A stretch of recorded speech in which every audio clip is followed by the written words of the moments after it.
Hi, everybody. Welcome to Tuesday Knit Chat Cafe. We're joining you from Southwestern Ontario, and it's Tuesday already. It is.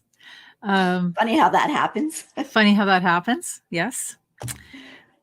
So I have an eyelash in my eye or some yarn. My name is Noelle, and this I'm is Kelly. my friend Kelly, and this is Knits and Pieces. We are a mostly knitting podcast, but we do other things as well. And we want to welcome everybody to the Knit Chat Cafe. This is where we get together every Tuesday with our friends in the coffee shop to share what we're making, what we want to make, what we might have bought, maybe what stash we smashed. Yes, absolutely. And if you've been around for a while, then you know how this goes. But if you're new, we'll just give you a little rundown on how it works. If you are on a device that has a keyboard, feel free to join in the chat that's happening to the right of your screen.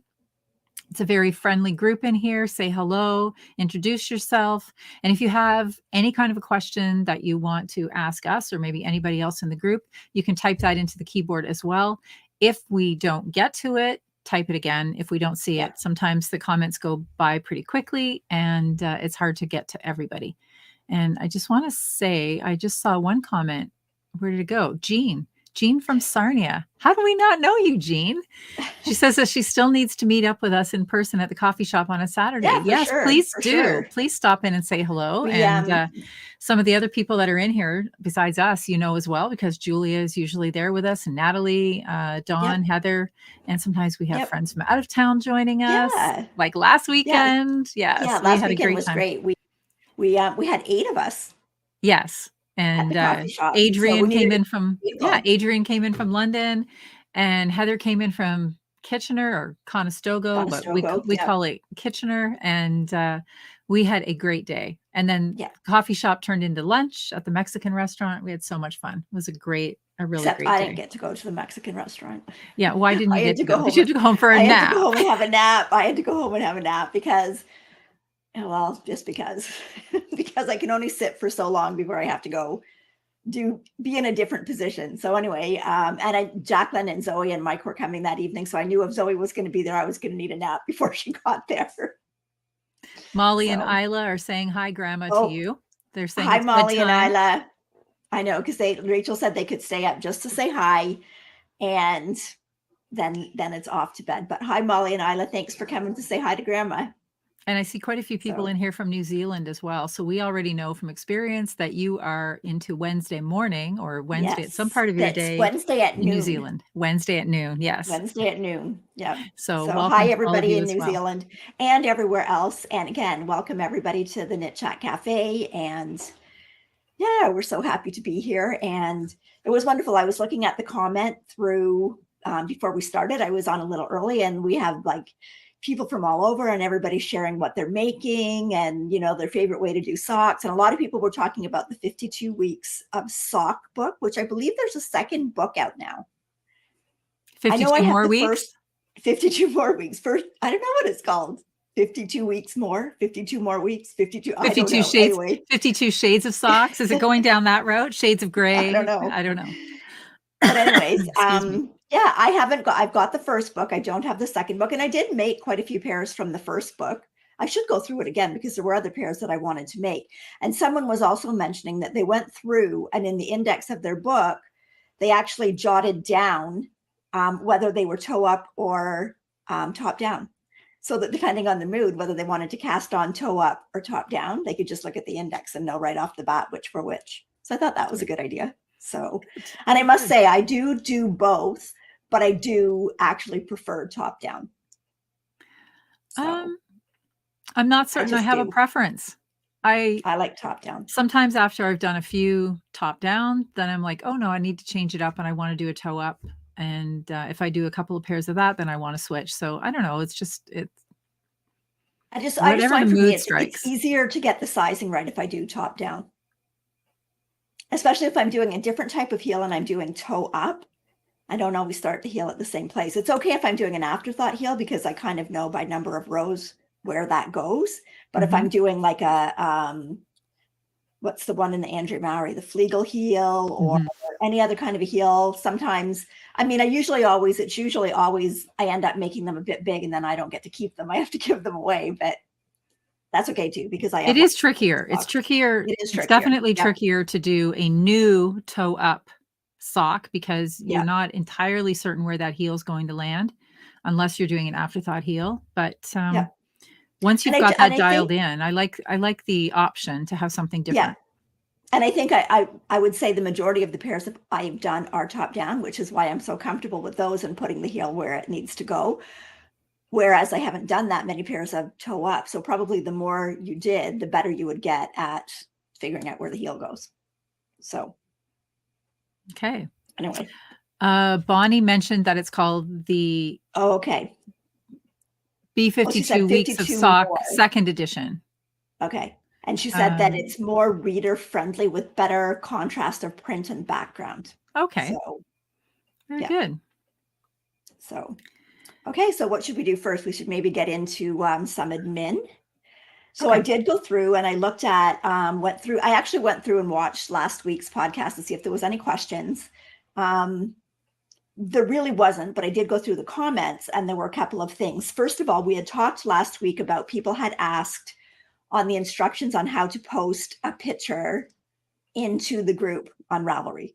So we had a very kind viewer, Sharon, who actually must have gone through, and she went through, and the May 3rd from last year, so May 3rd, 2022 live has the details on how to put in a picture onto the Ravelry forum. So what thank you, Sharon, for thank you, Sharon, watching all of those hours. That would have taken me forever to go through and find that, but I will make sure that I post that link underneath tonight. So that way you can just click on that and go to the May 3rd.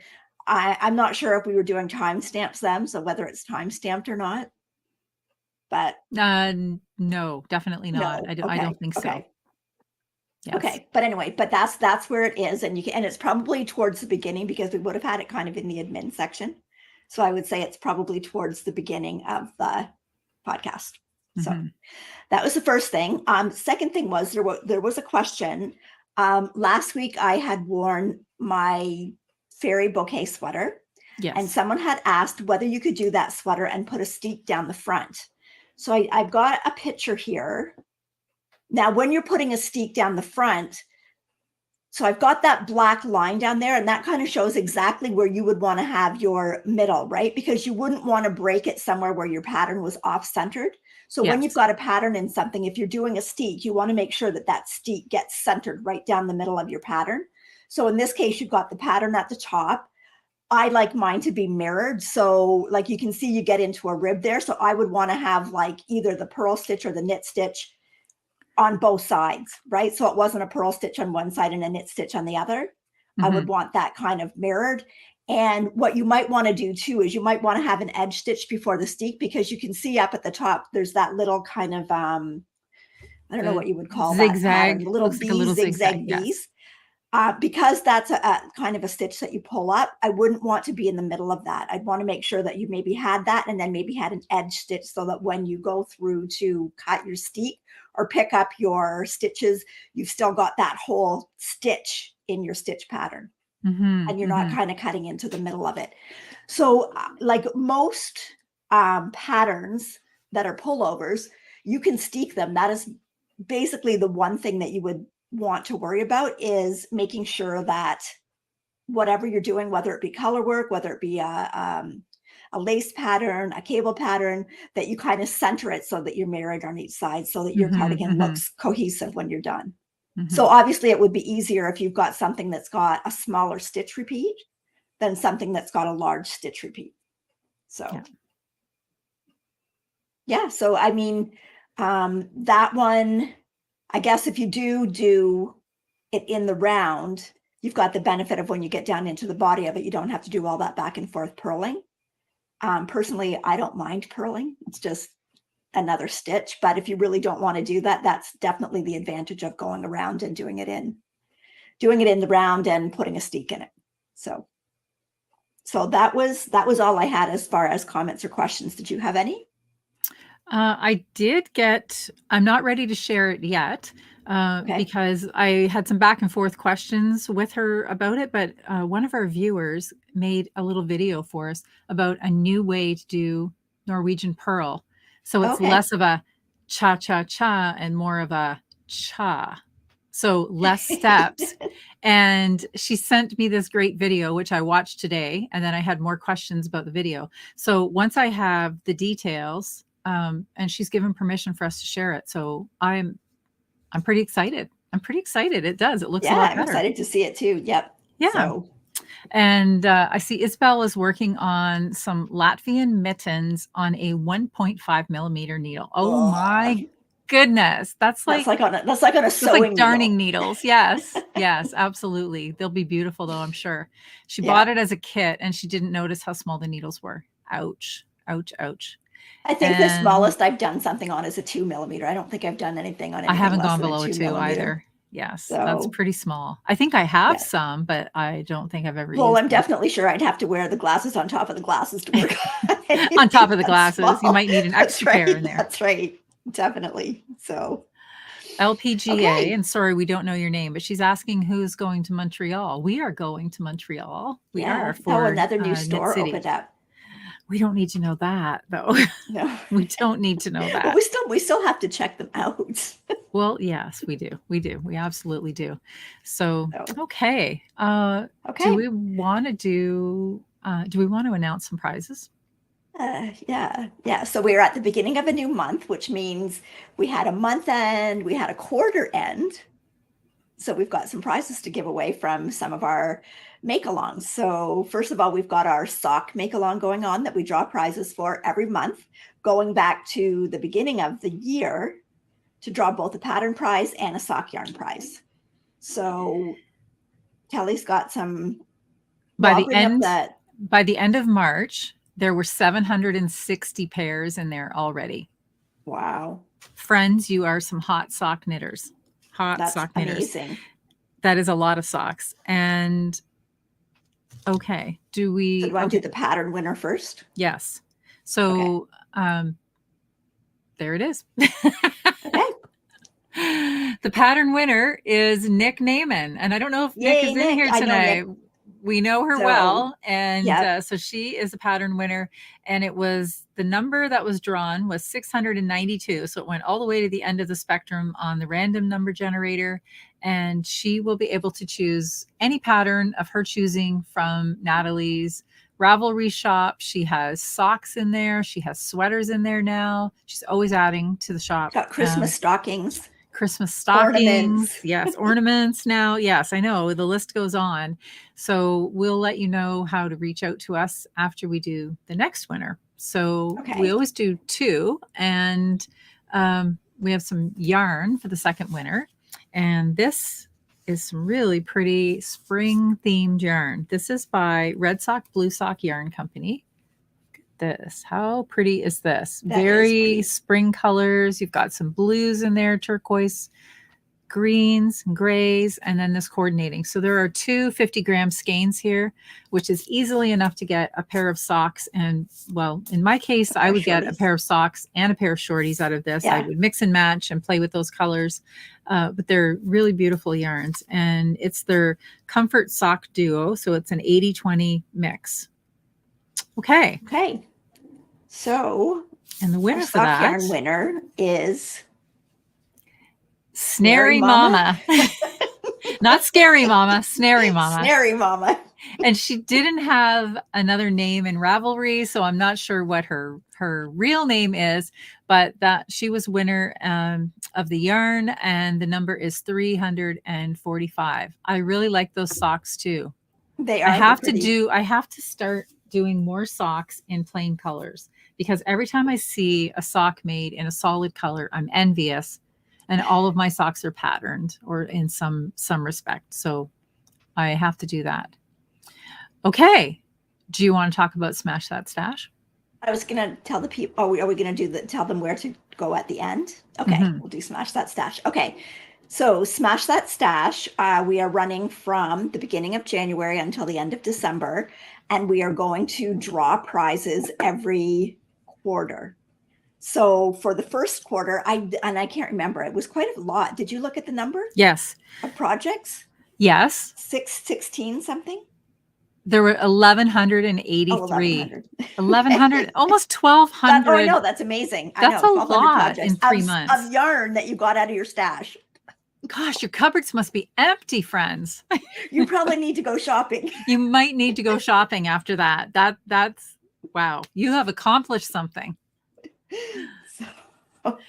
So we're not giving you more. Yeah, we're not giving you. No, we're not giving you more yarn. Although a lot of people thought that would still be an okay thing to do. We're giving you a place to put your yarn. Yes, the yarn that you didn't knit. Okay. Okay, so you can show them the prize.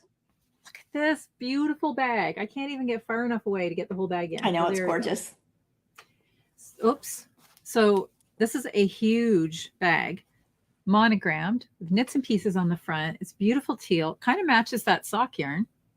It does. That it didn't go to the same winner, but no. This is a beautifully stitched bag. And look at, okay, the sheer size of this bag. I know. It's a massive tote. And we know it's a massive tote because we have bags like this, and we have filled them to the brim and then some. And it's got a lovely zippered pocket inside. And we will do it again. And we will do it again. We will sew. These bags are extremely generously donated to us by our friend Sandy, who we call Queen Sandy. And that's a term of endearment. And we get to see her in Montreal. And we get to see her in Montreal. And I know. Can't wait. We just met her last year at the mini meetup in Chicago, and she is just the nicest person. And we get to meet her again in Montreal, and we're so looking forward to it.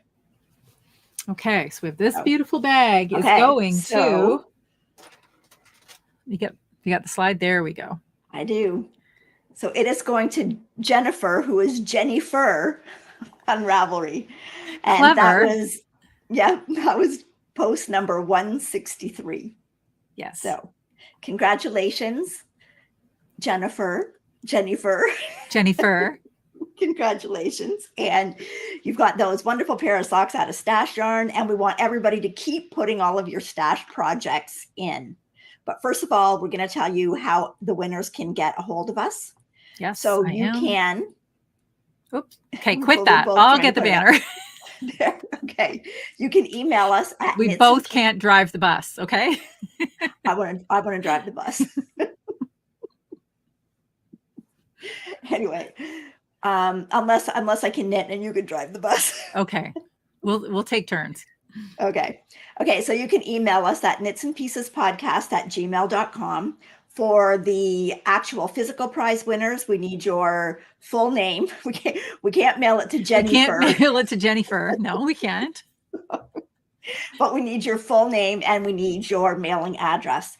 And for the pattern, Nick, you can either contact us through here or you can contact us through Ravelry.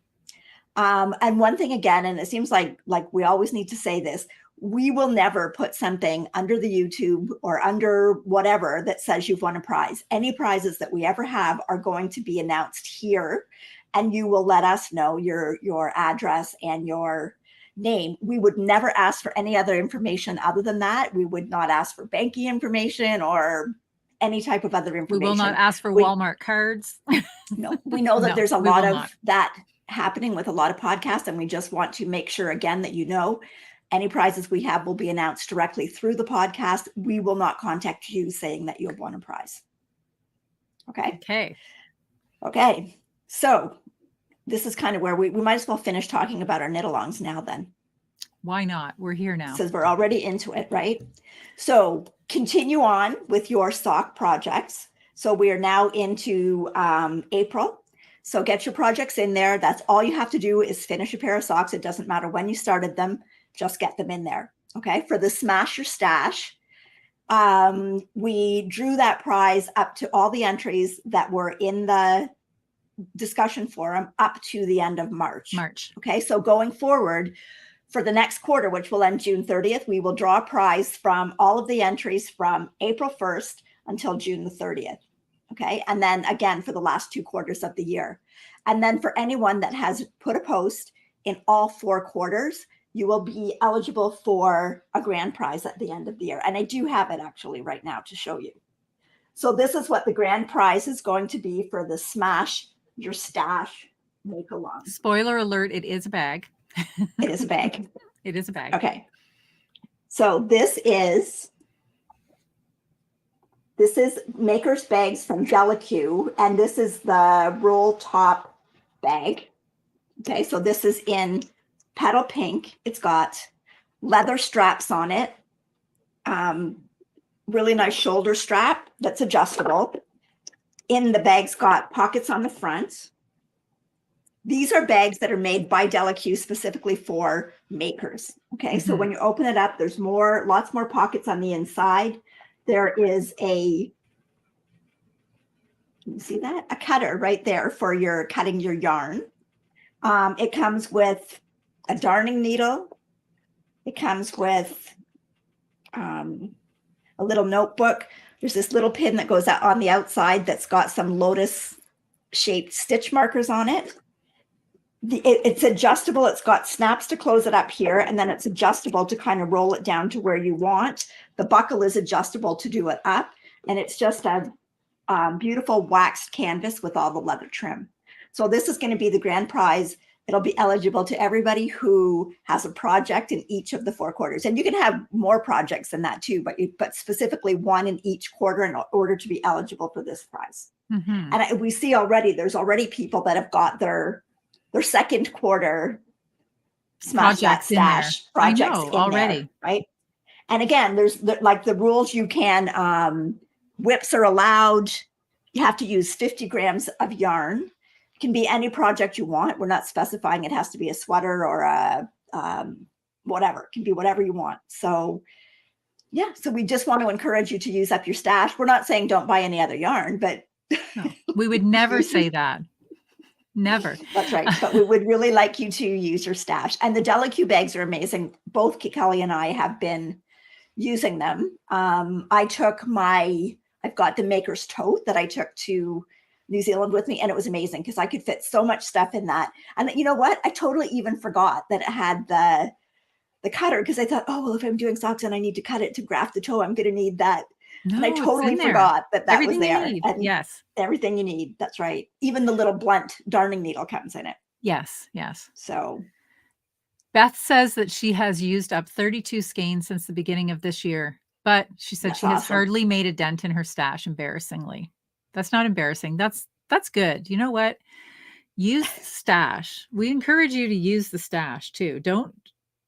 It's lovely to have it, but don't think that you're going to buy something that's so nice you just can't knit with it. You have to save it for that perfect project. We have learned that. We've been hoarding yarn for years, and we're not like that anymore. We're going to knit the yarn. If we see something, I just don't have time to knit all the yarn. We don't have time. The problem. Yes, we're older. We don't have time to hoard the yarn. We've got to get the yarn used up. So if there's something that we see that we like and we have the yarn to do so, we are jumping in. Yeah. So. All righty. Oh, we have one more that you want to talk about. I'll grab the banner. Oh yeah. So we've got another make along going on, and that is our Burra Cal. In our case, it's a Marie Wallen / Susan Crawford Cal. And all you have to do is make a Marie Wallen or a Susan Crawford pattern. There are other podcasters that are joining in with this. 3-Ply Podcast, Around the Table Yarns, Dude Knits, Frivolous and Frugal, Got Whips, Magpie's Cottage, Pandemic Knitter, and PJ Knits. They all might have slightly different rules than what we have. But, anything that you do for ours, if it's eligible for any of theirs, feel free to put it in. If you've got any from theirs, feel free to put them in ours. So we'll be having a prize at the end of the year for that. Not sure what yet, but we just want to encourage you to maybe do something that's a little bit out of your comfort zone. Like if you've never done all over color work, or I know Maria Wallen even has a lot of crochet patterns, and she also has a lot of really nice textured patterns. So, if you've not done that, just, have fun. Okay. Sounds good. So those are our 3 make-alongs that we have going on. Okay. So let's see. Maybe we should talk about knitting. Maybe. I haven't recorded a single thing for time stamping, so that's going to make my job a little longer tonight. I'm just noticing that. Well, Okay. all we did was admin and Yes. talk about knit-alongs. Okay. How about we talk about what we're wearing? Okay. Kelly. Oh, I'm up first. Okay. You go Well, first. I am wearing, I'm not wearing anything knitted tonight. I'm wearing something that I finished. Well, actually, I started it Friday night. I finished it Friday night, except I think I want to put pockets on it. So I made the dress I'm wearing, and I did grab a quick picture tonight before I came down here because there's no way I can stand up and show off this dress. So please excuse the fact that I'm wearing slippers with this dress, but this is the Hinterland dress by So Liberated.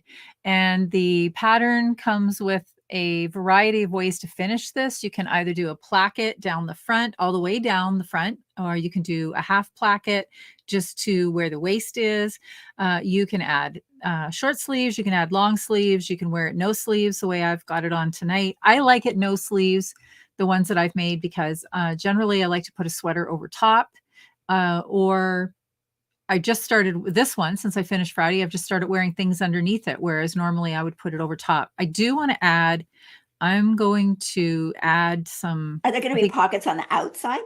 I'm going to put pockets on the outside. Okay. I am. So this is the pattern, the way it comes, and she shows you a couple of different ways to wear it.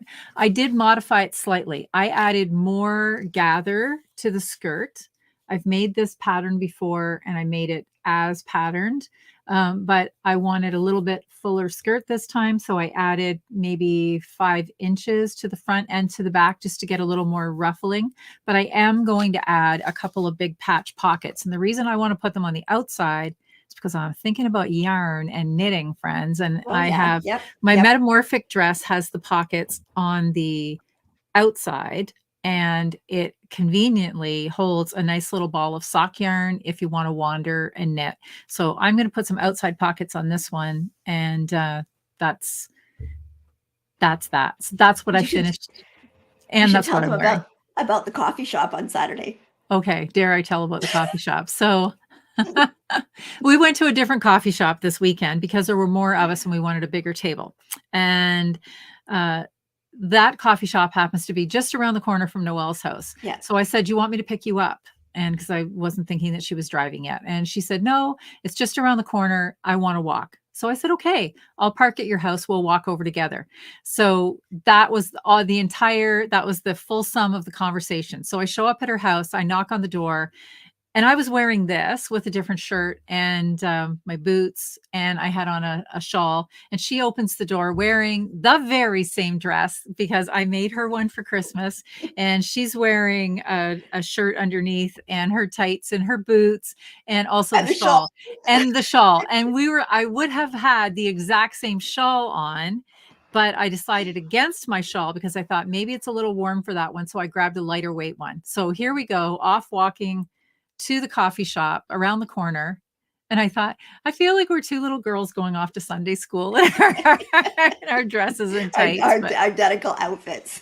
So you can't make this stuff up, friends. You just can't. Tonight we could not be further apart. That's the first time. The mind meld was not working tonight for sure. Anyway. Okay. So I am wearing the Yal cardigan by Marie Wallen. And I did do a banner. There we go. And this is done in, and I do have a picture too. This is done in Holst Garn Super Soft. The main colors are Oxford and Sweet Pea. And then there's a lot of other colors just in the detail of it. So I did this, I think I finished it last year, roughly around this time, because I wore it to Knit City, Montreal. Mm-hmm. So I did do a lot of modifications to this pattern because the original pattern didn't have any shaping up here. It just went straight up. So it is steeped, but I did shaping so that it kind of came out and I could 3 needle bind off the shoulders. And then because the way the front band is, in her pattern, you actually picked up and knit around it. You knit it around like flat, and I didn't want to do that. I wanted to do it steeked because of the color work. So I did that, but I also then did a placket or a facing that goes over and covers like where I picked up all the stitches. So I knit out this way. I did a purl round, turned it, and then just did the pattern from the body of the sweater for a couple of repeats, just so that this would all be covered in. And then down at the bottom, you can see the end of the steek there. I steeked it at the bottom too, because I picked it up all in a circle. So it was really fun to knit, and it was fun to do the, I don't know if I could do a whole pattern from start to finish, but it was fun to make the changes, because I really had no idea when I was doing it whether or not it would work, but logically in my mind it did.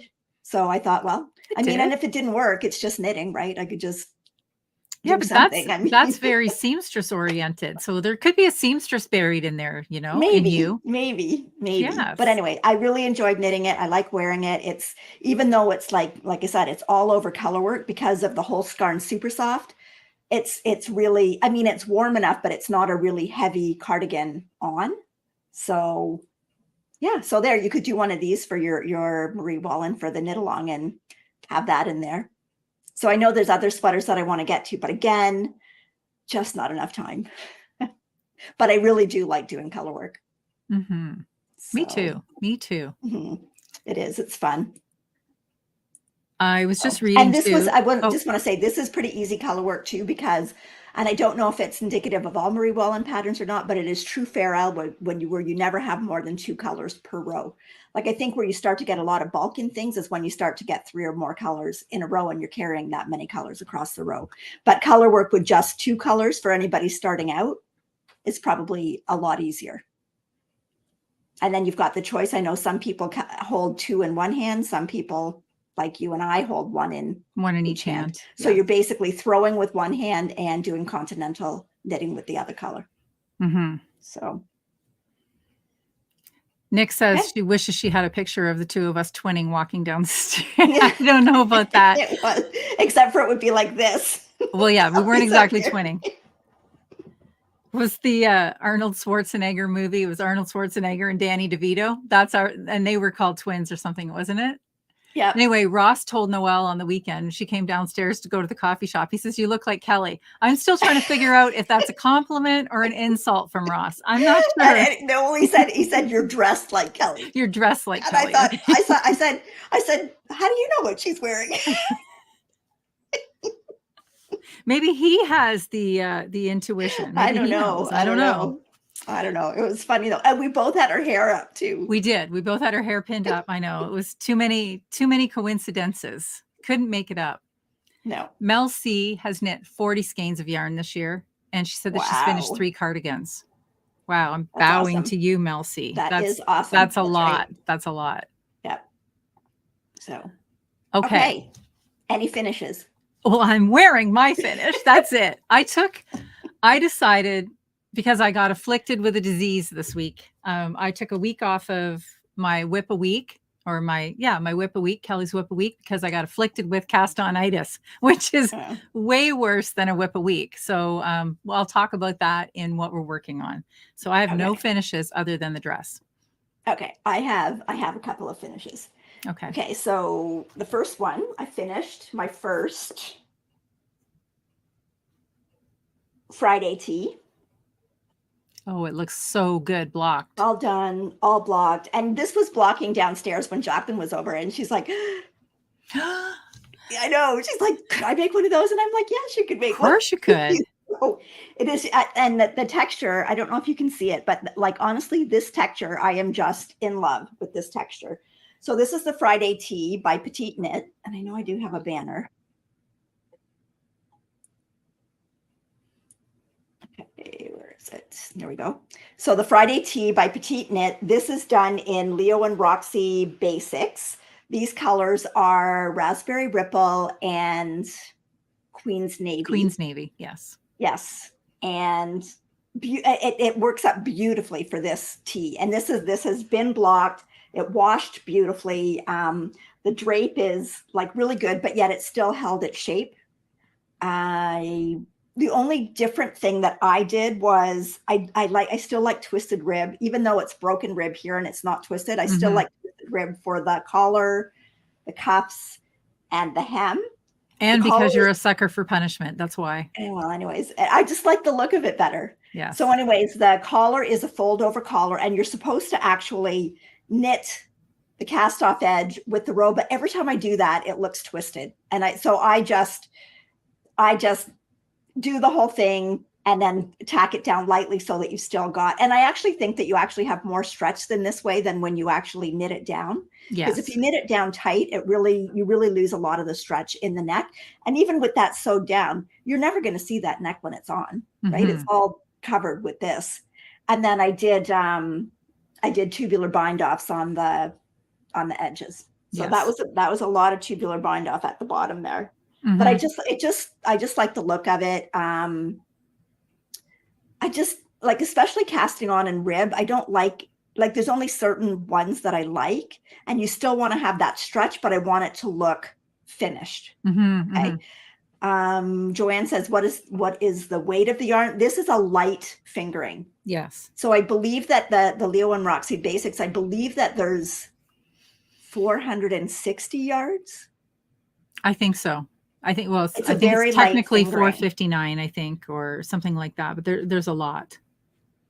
Yes, and Lois says it looks like what I was knitting on in New Zealand, and it was. So the majority of this sweater was actually knit in New Zealand. So I should put a little tag on it that says "Made in New Zealand." Yes, absolutely. Anyway, very happy with it. I definitely want one for me, but after I do 2 more, I don't know if I'll get mine this year or not. But I really would recommend this. Like, I think it's just a classic. I think it's just a classic, like, never go out of style type of shirt. I think so too. Yes. Somebody says it looks very French, and I agree. That's, that would even look great. I mean, I can see that sweater like in the early stages of summer, or like when you have the cooler summer evenings that we have here in Southern Ontario, like with a pair of white jeans. Oh gosh, that would look so good. And like little pair of navy runners or something like that. That would be a gorgeous sweater. So I really do like the pattern. Her detail, like even how the increases go down, just blends into the pattern so well. So that is FO number 1. Okay, and then I do have another FO. Okay. So to change my banner up here. I'll do it. So this one, okay, it's the feather cardigan. Okay. So this is the feather cardigan by Heidi May. This is for one of my granddaughters. So this is actually yarn that I brought back from New Zealand. So the blue is this Vintage Abroad. So that was what the tag on it looked like. So Vintage Abroad, it is a DK weight yarn. This color is Wedgwood. It is 100% pure New Zealand wool, but I believe that it gets spun in a mill somewhere else. Milled in India, but it's 100% pure New Zealand wool from New Zealand sheep. Very, very affordable. This yarn was on sale for $3.95 New Zealand dollars, which I think is about $3.40 Canadian. You probably spent more on the buttons. Probably. So the yarn that's in the yoke is also a New Zealand yarn. It's called Pulse. So the Pulse is kind of like a long variegated, kind of changes colors. You get some barber pulling in there, and that was one skein, 150-gram skein of it, and it was $5.95 New Zealand dollars. So like really, really cost effective. So I bought this yarn at Skeins in New Zealand, and so cute. The bottom is not part of the pattern. I had literally about 2 yards of the blue yarn left, and I knew I wanted to make the body as long as I could with what I had. So I just had a little bit of this left. So I just stuck a little pattern in here at the bottom just to give it a little bit of detail. And basically I had nothing left of the Pulse yarn, like nothing. I actually had to cut where I had joined it in here to add it to this to get the last couple of stitches done. And then the buttons were just buttons that I got at Country Yarns. I think I was with you when I got them. I think Country so, Yarns yes. Here in Southwestern Ontario. Couple of additions to the pattern, or a couple of modifications to the pattern. I have done this pattern for myself, and the I found that the neckband was kind of wider than I like. So what I did on this, I actually cast on the neckband for the size 2, but this is basically about a size 6 to 8 cardigan. Very And then nice. after I did the neckband, I increased to what you should have for the larger size. So it's basically, I got about a size 8, but I'm thinking you can put it on the kids now when they're 4 and 5 and just roll up the cuffs and then have it fit them for a lot longer. Yeah, it's nice So to have the sweater last a little longer.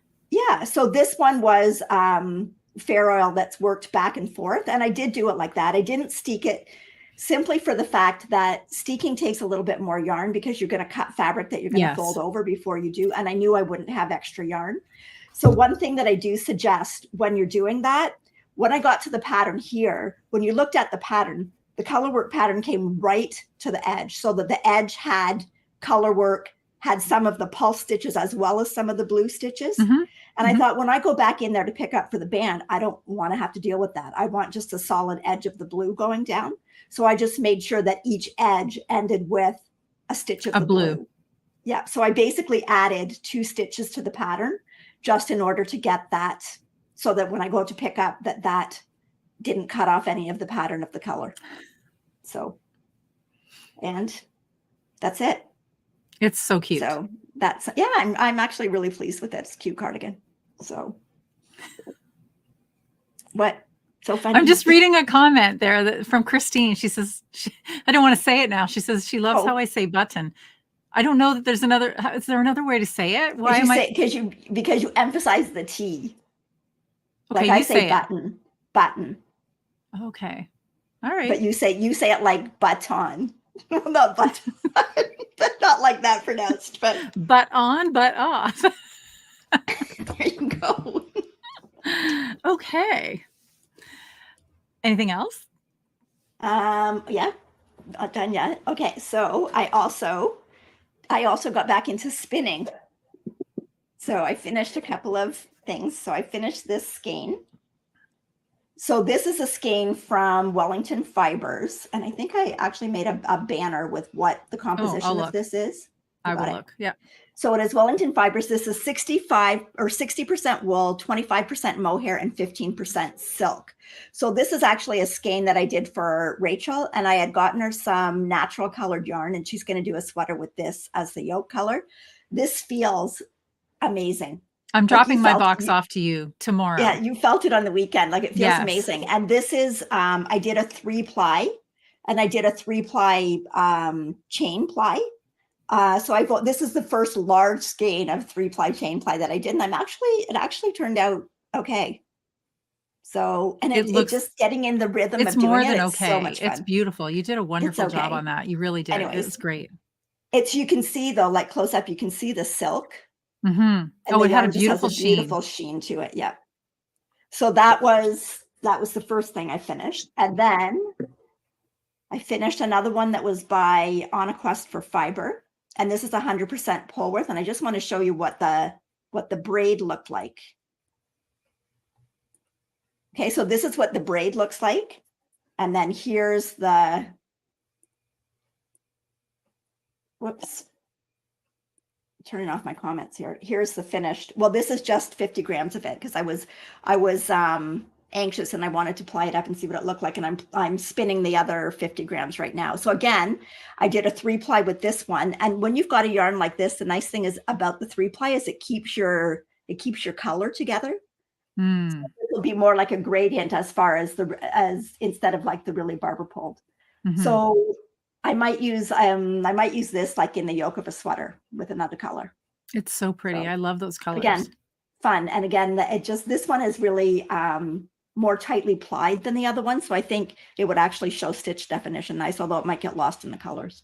But anyway, it's just fun. So. Well, I'm thrilled that you're back to spinning.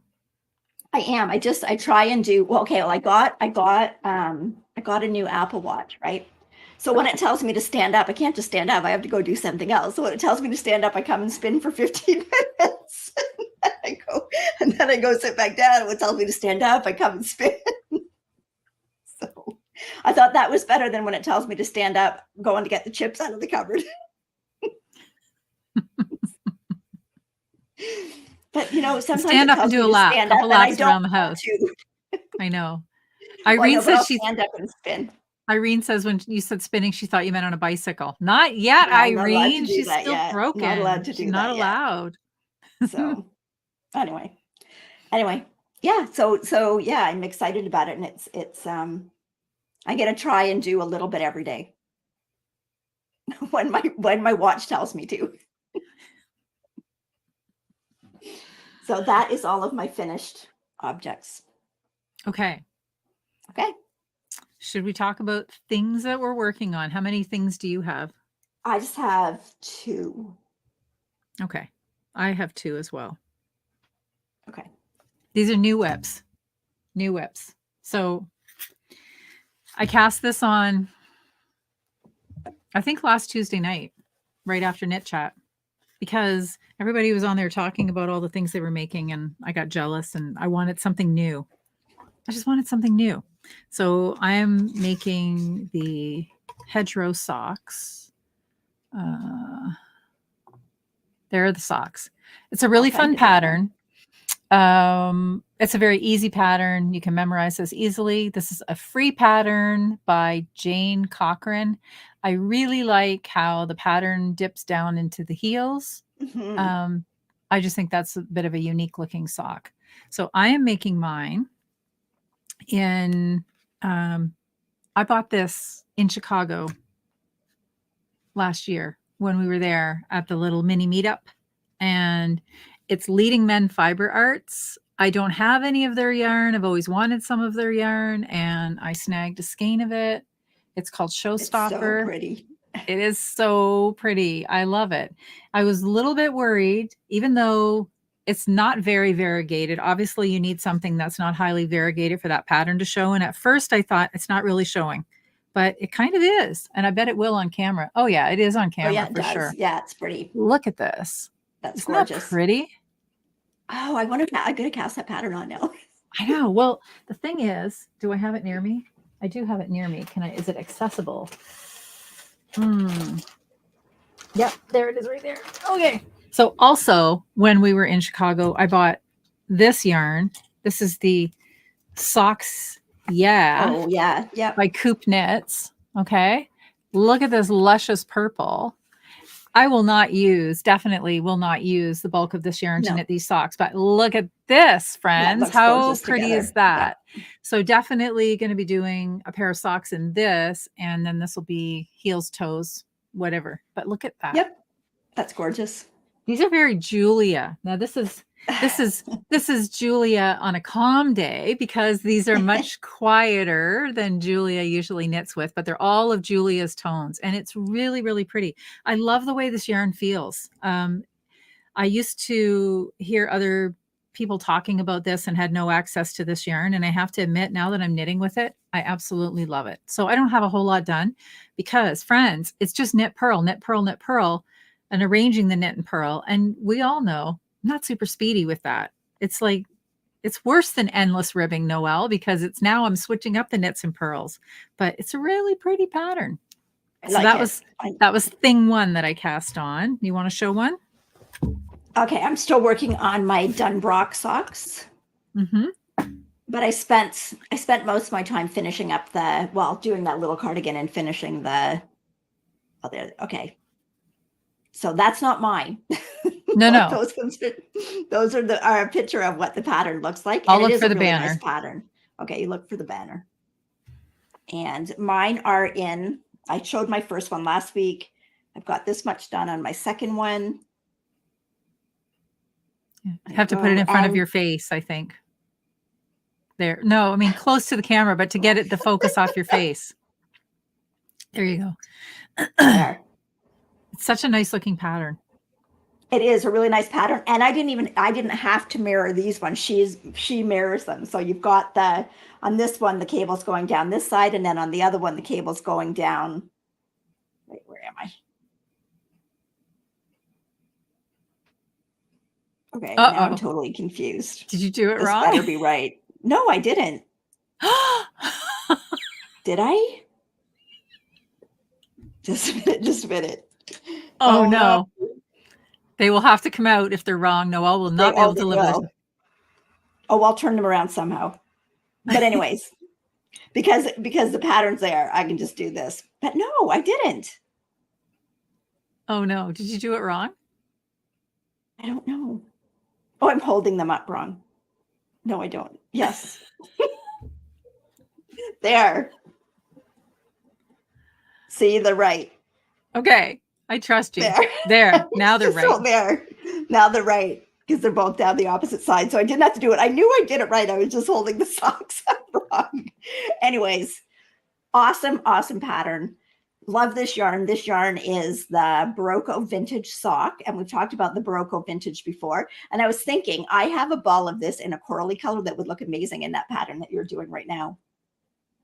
In that, what's it called again? Hedgerow socks. Hedgerow. I just love so that this is pattern around the heel. I think that's clever. Yeah. Yeah. Anyway, so hopefully I'll have these done by next week. These are like a sweater is still kind of too big to take somewhere. So these are nice to take somewhere when you're waiting for something. And this stitch pattern is 8 rows, but the only thing that really changes a whole lot is just your little cable thing down here. And it's pretty easy to remember. So I pretty much got it memorized now after the after you did half a sock, you pretty much have it memorized. So I don't have to have the pattern with me all the time. So that's my take when I'm waiting somewhere sock. Very nice. Okay. Artist Owl said that she came back from Chicago on Sunday. Her crochet friend and herself hit 11 yarn shops before going to Yarn Con on Saturday, where I'm guessing there was more yarn involved. My goodness. Yeah. Okay, so the next thing that I cast on, I'll show you the picture first of what it will look like when it's done. It's a new pattern that came out by Justina Lorkowska, and it is called the Heart Warmer Tee. And I love this pattern because there's no way I can get bored making this. There's no endless stockinette down into the body. It's just, it kind of reminds me of the cowl that we knit that Irene designed, like a sampler cowl. You've just got something going on different. And up in the top, which you can't see, but I'll show you on what I've knit, is not just the lace, but there's also cables in there. And you know, we love us a good lace and cable pattern in a yoke. So I am using yarn that I bought last year at Knit City. This was yarn that I held on to for an entire year because I wanted to find the right pattern. And I'm not disappointed that I held on to it because I think I found the right pattern. This is the Sunday Morning 4-ply by Sonder Yarns. And it is a 25% BFL, 25% mash. Look at this.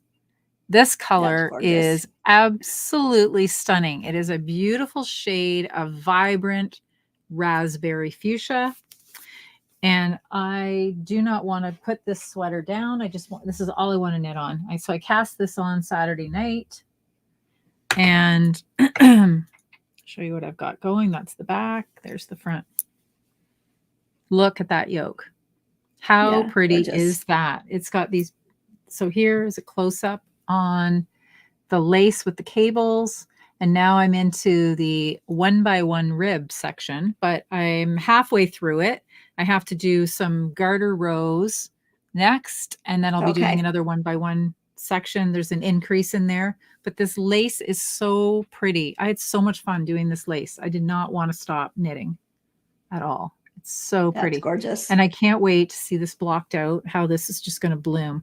So I think this is going to be a crop sweater because this is a light enough weight that I want to call this a tee, but I don't want to make a short, sorry for the needles clanging. I don't want to make a short sleeve tee.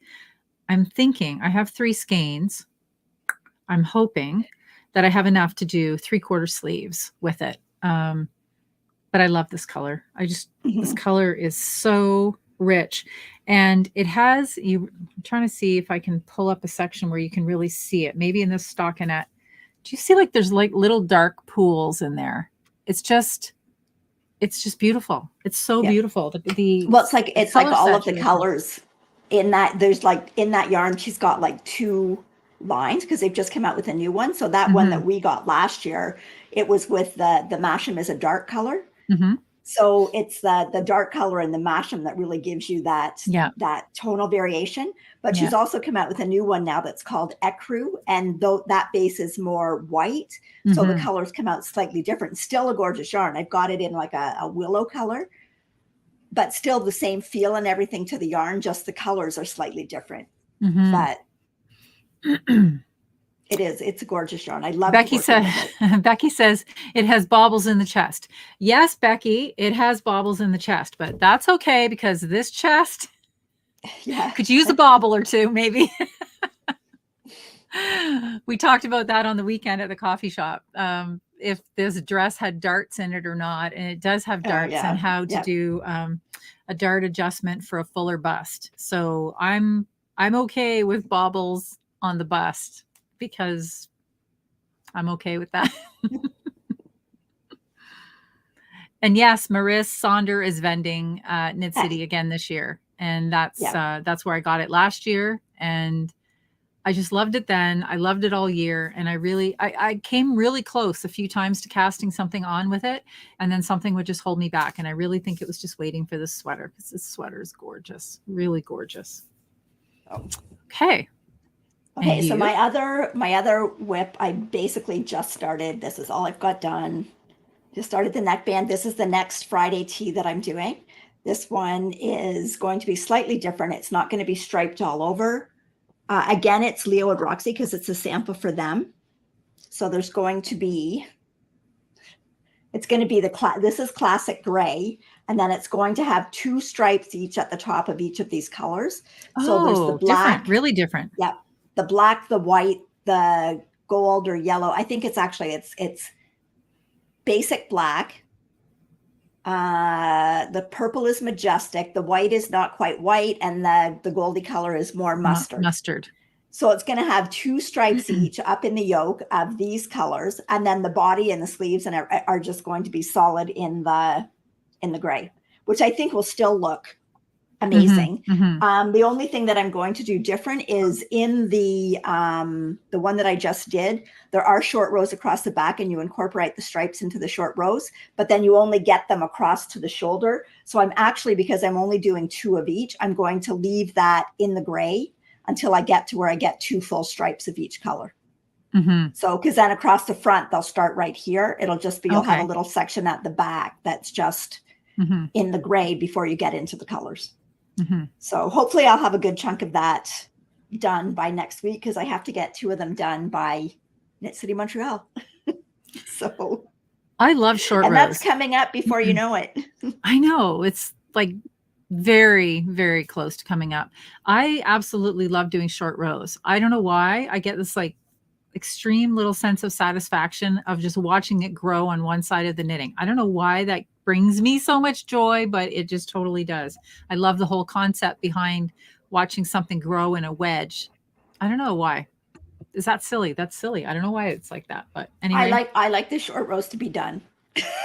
Really? I just love doing the short rows. And then I like when you get to do done, and then it's like, but then when you get to that part of the pattern where it says, okay, knit the whole row now, and then it all just kind of comes together, and you're like, look, I did that.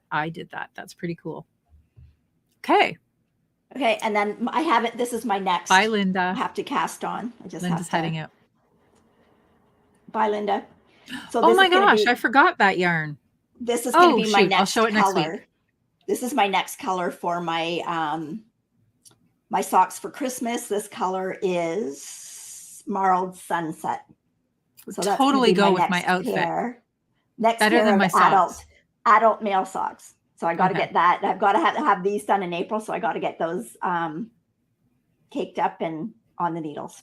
So I completely forgot. I got yarn from Heather this weekend too, and I completely forgot to bring it down and show you because it's sitting upstairs on the couch. I will show it next week. Okay. But I did get yarn. I got yarn today. Are we on to that? We are. Okay, I'll show mine before you show yours. Okay. Okay, so this one that I'm going to show here first, we've actually talked about it before, but we talked about it when I was in New Zealand and I didn't have my yarn here. So this is yarn that Kelly and I both got when we went to Little Red Mitten, and there was a trunk show by Story Made Yarns. And this is Story Made Yarns, Fiber Sisters from what area? Elora? Yes. Near Wellington Fibers, anyways. Near Wellington Fibers, yes. So this is the same yarn. Both Kelly and I got this yarn. And this is, what does she call it? It's a DK. It is a blend of 40% polypay, 30% alpaca, and 30% mohair. It's a DK. There's 270 yards. It is non-superwash. So I had to look up polypay. I'm thinking, what the heck is polypay? I'd never heard of it before. So I didn't know. And it is actually a sheep.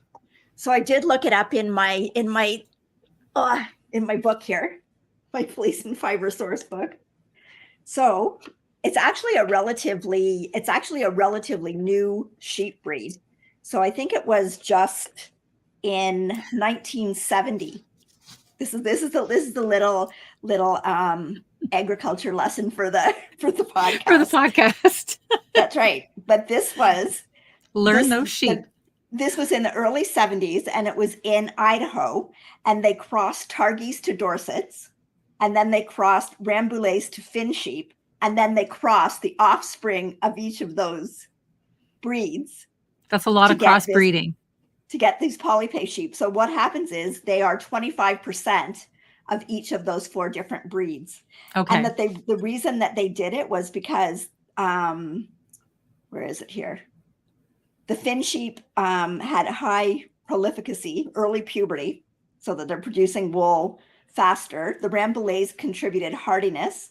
The Targhese contributed superior fleece quality, and the Dorsets contributed superior mothering ability. And I like that part. Yeah. So, and then the name polypay means it comes from poly, which obviously means many, and pay because it had a potential for the breed to increase the shepherd's return on investment. So I thought that was kind of interesting. And very interesting. I didn't even know. I'd never heard of that type of sheep breed before. And here, this polypay is from a farm in Orangeville in Ontario. So I thought that was kind of cool because all the breeds that are in this are then from local sheep. So I got this color, which is called Perfect Coral. And then I got 3 of these, and I got 1 of these, which is called Peak Navy. So I want to put those together in some sort of, I want to do a little striped short cardigan. So. And I got the turquoise and the navy. Put yours close to mine, the navy. No way running that. There you go. There you go. Stop there. See those colors? Very nice. Yes. So I also got, when she was there, I got her book, which is called Story Maker. So it's an illustrated book of knitting, fiber, and fable. So there's patterns in here as well as like a story. I haven't read it yet. I just got it before we went to New Zealand, but there's a lot of nice patterns in here, and all of the patterns are made with yarn that's produced through, what is it, Story Maker? Anyways, I will link this website in the show notes. I think it's Story Maker or storymadeyarns.com. But the patterns in here are all made with, she had an Aran weight, and she had patterns in there. Yes, and she had a lace weight. Yes. Yes. So Marianne says that's a lot of speed dating to get that sheep breed. To get that poly breed. And Sarah and Marg, if you don't settle down, I'll have to separate you. They're causing chaos in the classroom. Will it be on the test? Yes, I can have a it will be PowerPoint on at the end of it. For sure it will. For sure it will. Okay. I don't know. Fun. It's interesting to know where these sheep come from. It is. It is. I was looking up sheep tonight too, because I got some yarn today that's 3 different types of sheep, and I wanted to know where the dark vein in this sheep came from. And I think it's from the Suffolk sheep. Are you done? Do you want me to, can I show mine? I'm done. Okay. I'm done on that sheep. Okay. Moving on to the next 3 sheep, ladies. This one is Roots and Rains yarn, and this is her field sock blend. This is 80%, it's Canadian wool too. So Canadian sheep, I'm going to say it's Corriedale, Dorset, and Suffolk sheeps. And it has this is a sport weight, but do you see like these black guard Yeah, it's hairs in gorgeous. there? That comes from the Suffolk sheep. Unless it doesn't. So correct me if I'm wrong. You've got the Well, book. you I said don't it know. did, and you looked it up before we But I started. looked it up, and they look to me like the sheep that would most have the dark guard hairs, because they're the cute little white sheep with the black faces and the black, I was going to say black hands, but I guess black feet. And the interesting part about her yarn is that all of these colors are naturally dyed. And this one is dyed using red onion skin, and she dyes it using rain water. So I can anticipate that depending on, I don't know. Well, okay, never mind. What I was going to say is really stupid. I was going to say it would be different wherever you use it. I mean, the rain is going to be the rain coming from the same but it's area, not. no matter It what. is going to be different. It is going to be different wherever it's from. I guess it would depend on how she collects more acidic or less acidic, or it's not going to, it won't be the same. She's from Ottawa, so I don't know what their rainwater is like. But anyway, so this is color number 1, friends. Look at this, red onion skin. I don't know where the red onion skin went to. Wait till you see color number 2. This one's even more beautiful, even though I love me a good mustard. Look at this one. Oh my gosh. I'm going to cast this on tonight. Maybe, because I don't have wooden 9-inch needles. So I ordered some today, but I might have to cast this on metal because I want to see the way this looks in stitches. This one is using Eastern Brazil wood. Look, it's gorgeous. I love that color. Like, look at these colors. I cannot wait. How does it feel, Tammy? It feels flipping amazing. This is like, oh, it's rustic by anybody's standards, even mine, but this is rustic that I could totally put on my feet. This is rustic I would put on my body. I could wear this. This just, oh, it's like, love this like thick and thin bit to it. Like, yeah, it's so beautiful. So beautiful. So she even has a pattern on her shop page, and the pattern is similar to the Andrea Mowry everyday DRK everyday socks, right? So I, for my size, will only have to cast on 48 stitches, and this will be done on a 3mm needle. And there's like ribbing all over, but I just want to see what this looks like. Yeah. Tammy says that she's been checking hers out. She also has another yarn. So I bought this with a coworker, and she bought some of this as well, but then she bought a different yarn, and I can't remember what the other one was. It was a fingering weight for sure, and it was even softer, less rustic. Was the other one 100% wool? Like yes, you said, it was. That one is 80, yes, it was. 80, this 20, one is right? 80/20. Mm-hmm. Right. So Roots and Rain yarns, if you're interested, she just had a shop update this week. There are more colors. I might have to go back. This is stunning yarn. Stunning yarn. Yeah, Lois was saying that rainwater doesn't have any fluorides or minerals added like we get added to our tap water. So it would be different in that respect. But I still think it's different depending on what area. I mean, I don't know if it's different in places in Ontario, but I think it can be different in different places in the world. Well, and I'm just, like intrigued with this whole natural dyeing business too. Like, this has to be pretty labor intensive. Like, she's got to collect these red onion skins, hang on to this stuff collect the rainwater. If we were in a drought, where would she get her rainwater from? I don't know. Like, I think this just strikes me as like something Natalie would be doing in her backyard, right? Very back to nature. And I love the concept. And she like even puts on her label, proudly Canadian. And I really like that. So happy to support her. Okay. Do you have anything else? Okay. Yep. So my other was from Heather when she was here on the weekend, and she was destashing some yarn that she got. So this is like total opposite brightness of what you just showed. But this is from Stitch Noir. And Stitch Noir is also a Canadian company. This is their 80/20. It's sock. I actually got 4 skeins of this because I'm going to do something for the girls because they will love these colors. So I haven't decided. I might do something like color work and put this in, but put like a gray or something neutral to kind of tone it down. Yeah, you might need something to tone it down a bit.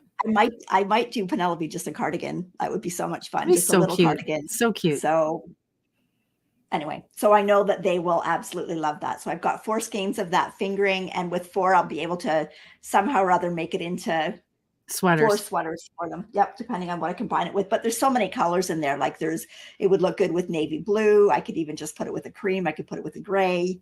So Very nice. yeah, and for them, it's better to have superwash. So I'm just checking in the comments. Sue says that she has a lichen ammonia vat that she's been babysitting for a couple of months. Teacher Sarah says, quick research on rainwater. Water is an excellent solvent, and rain always contains dissolved gases from the atmosphere. Even in a remote, pollution-free region, rainwater will still be slightly acidic because of the carbon dioxide in the air, and it reacts with the water to form carbonic acid. There you go. This is very intriguing. I am not about to start natural No. dyeing in my backyard, but I can definitely enjoy the endeavors of others, and I can't wait. I cannot wait to get this onto needles. Okay. Okay. I think I don't have anything else. I think we are talked and showed out. I think we are. So Mark says we're enabler. She has so many tabs open on Chrome. The computer is she's wearing the computer down. I'm like, yes, go and buy it, but then knit your stash. Okay, so Christine Olson, here's another thing. Look at this. Christine says that her friend showed her a great book. It's called The Field Guide to Fleece, 100 Sheep Breeds. In her honest opinion, it is super informative. It's only $1.99 US dollars. Wow. Okay. Petra is saying, don't forget. My book was definitely more than $1.99, but this is actually a really good book. I just showed this one again. This is the Fleece and Fiber Source book. So it's so nice to go to just to reference something like it's got, and it also talks about different fibers, not just sheep breeds. Like it talks about like camels, alpaca, vicuna, yak, which I'll never be able to afford, yak, samoyed, all the different fibers that you can knit with, possum. So, and it's got a lot of good information for spinning too, like giving you the staple lengths and things like that. And then it also tells you what particular sheep breeds, like what the fiber from them is good for. Mm-hmm. So yeah, it's a really good source book, but like the little one for $1.99 would be amazing. Just a quick reference, and especially at that price. Lynn is saying the Fleece and Fiber Source book is such a great source for spinners and knitters, as you mentioned. Yep. And she even has the smaller version, which is the Field Guide to Fleece. So that fits in her bag when she brings it to fiber festivals. Yeah. That's clever too. See, I just buy it all and then look it up when I get home. It's interesting though, to see what animal it comes from, like to actually see, to get a better feel for the process. Like, well, honestly, when I was looking at this yarn, and I'm like, polypay, what the heck's polypay? I'm thinking, is it some kind of, like, I'm thinking like polyamide or something like that. It sounds artificial, doesn't it? Like it doesn't sound like a real. Yes. I'm like, is it a real wool? Is it a real? And when we were in New Zealand too, one of the yarns that I bought actually said that part of it was from half-breed sheep, and I'm like, is that like there's an actual breed called half-breed? Half-breed. Half a breed, right? I don't know. So yeah, so it's just interesting to find out information about it. So Isabella is saying, are we going to do some Canadian goodbyes, please? She says she doesn't want to go to bed, Mom. She wants to stay up another 10 minutes. Gosh, that brings back some memories. How many times did my kids barter with me for 10 extra minutes to spend the day? But I'm no better. My husband will always say, okay, Kel, it's bedtime. Go to bed. You need to get your sleep. And I'm like, yep, I'm just going to finish this row. I'll be right up. Hour later, more. I might crawl up to bed. I don't know. Not me. You get in when the I'm zone. ready for bed, I'm ready for bed. Oh, well, and I'm ready for bed. I'm ready. With you. I can't help it. I'm a night owl. So. I know, but it doesn't matter what time I go to bed at. I still get up early the next morning. So. Petra is saying, don't forget to give a like, a thumbs up. Please do that. Thank you, Petra, for reminding me, because I always forget to say it too. It's really helpful for the channel. If you just go down below the video, give a little thumbs up. It gets the video in front of more people and helps our community to grow. So thank you. Anyway, well, I'm going to Little Red Mitten tomorrow. Are you? I can't imagine for what. I'm dropping the sweater off for Jolynn because she's doing a trunk show somewhere in the Canadian West, and I'm not sure exactly when she's going, but Ross is going to drive, so I'll get to knit on the way there and the way back. Oh, lucky you. So. Lucky you. Okay. So I got to see if they have anything new. They do. They have new sock yarn. You can grab me a I ball of it know. because I'd like to try it. Pick me a color I like. Oh, I want right. it's anything. You know what I like. I really want to try it. I don't remember what it's called, but it was like some It's Wool Addicts wool addicts for feet. For or feet. something. Yeah. Anyway. Perfectly named. Perfectly named. Yes. I'm not a Yeah, wool grab me a addict. ball of that. I want to try it. Pardon me. I'm not a wool addict. Fiber addict. Fiber addict, yes. Okay. Okay. All right, Okay. enough Anyway, silliness. The yeah. bus is Thanks, leaving. everybody. Thanks, everybody. Yeah, Kelly's driving. We're going. I was driving at the beginning, but anyway, thanks, everybody, for joining us. Great time. Love chatting with everybody. Wish we could be in a real coffee shop with everybody. I can't wait to catch up with so many of you in Montreal as well. I know that there's a group coming up from the Chicago area where we got together last year. I can't wait to see you again. Can't wait to meet the new people. Can't wait to meet Isabel. I know we're going to meet her. We've got Jenny and Jill that we're going to get to hang out with, like lots of friends that we don't get to see on the regular. So that's going to be super fun. And yeah, I still look forward to our Saturday coffee shops. And if you're in the Sarnia area, send us a message on Instagram. If you don't know where it is that we meet, we're happy to share that information and get together. And the more the merrier. And there's always lots to talk about when we come to the knitting table. We're hoping to be by the bridge in the next month or so. Soon, yes, soon. So, yeah. And then we have even more room to bring people in. That's right. So, oh yes, and Maris too at Knit City Montreal. Yep, for sure. Absolutely. So, okay, well, good night, everybody. Thanks for joining us and have a great week. Happy knitting. Happy knitting.